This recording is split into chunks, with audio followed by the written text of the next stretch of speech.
L'abandon est la façon de ne pas écouter l'ego. Quand tu t'abandonnes, tu ne quittes pas ta véritable dimension, puisque ta véritable dimension est tout ce qui est.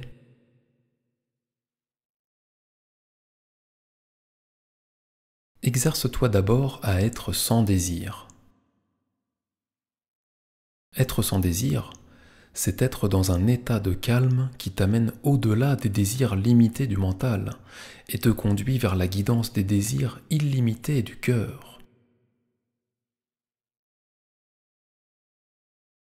Être sans désir, c'est lâcher tout ce que tu penses vouloir, à l'exception de l'objectif de t'éveiller.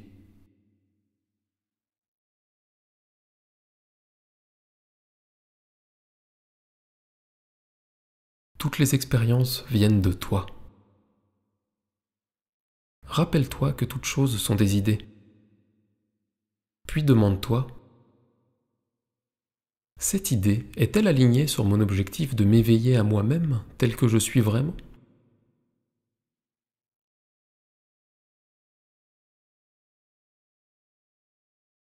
La plus grande erreur que tu commettes dans l'objectif de t'éveiller à toi-même est de te juger pour les expériences que tu choisis.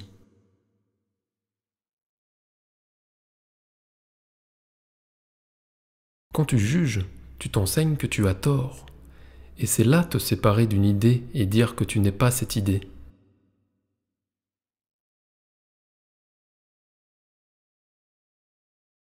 Le chemin du rappel est un chemin d'acceptation sans jugement. Laisse toute chose te traverser comme le vent qui passe au travers des feuilles d'un arbre. Toutes choses sont de la lumière. Fais de ceci ta seule réaction à tout ce qui est faux. Et tu mets ainsi en pratique la pratique de l'éveil dans tout ce dont tu fais l'expérience.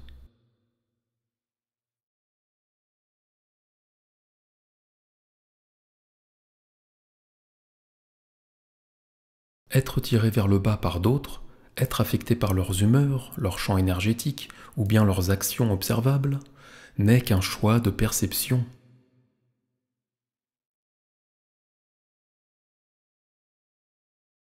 Être victime est une expérience bien ficelée pour t'apprendre que tu es ce que tu n'es pas.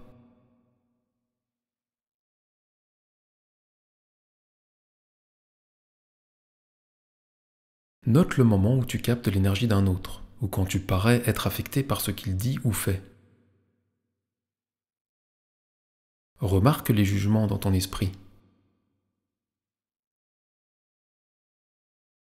À cet instant-là, tu fais l'expérience du code. Tu y crois et tu suis le schéma de cette croyance.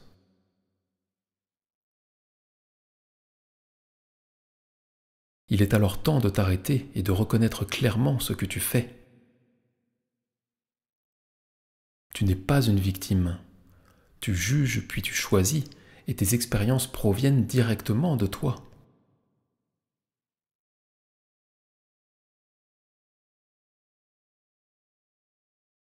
Cette observation n'est pas une occasion de te juger coupable, même si l'ego te dit que tu l'es. Cette observation est l'occasion d'être libre, puisqu'en réalisant que tu es libre parce que tu es toujours libre, tu peux ainsi choisir de voir différemment. Par ce choix, tu apprends que tu es vraiment libre.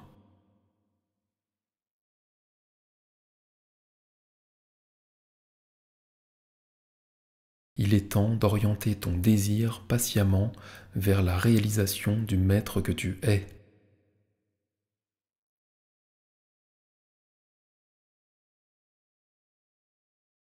Ne laisse pas les distractions te tirer vers l'extérieur.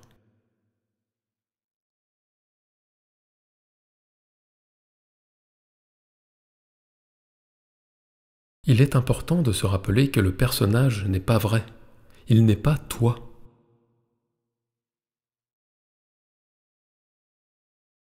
Tu dois pouvoir regarder le personnage ainsi que ses peurs sans t'identifier à eux.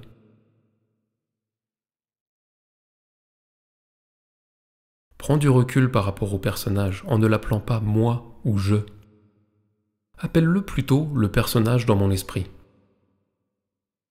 Puis couche par écrit les peurs du personnage.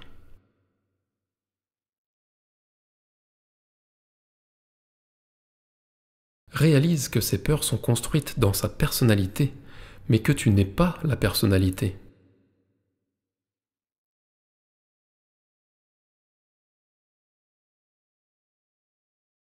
Tu es à présent face à la peur d'abandonner le moi.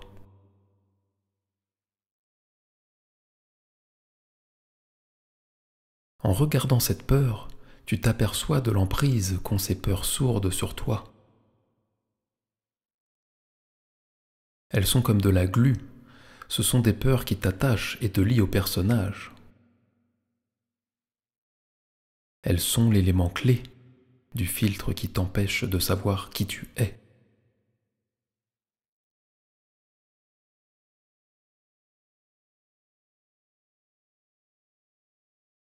La peur peut sembler ne pas être de la peur quand elle est vécue sous la forme d'autre chose, comme la colère, la critique ou la haine. Le commentateur qui n'arrête pas de parler dans l'esprit est une manifestation de la peur.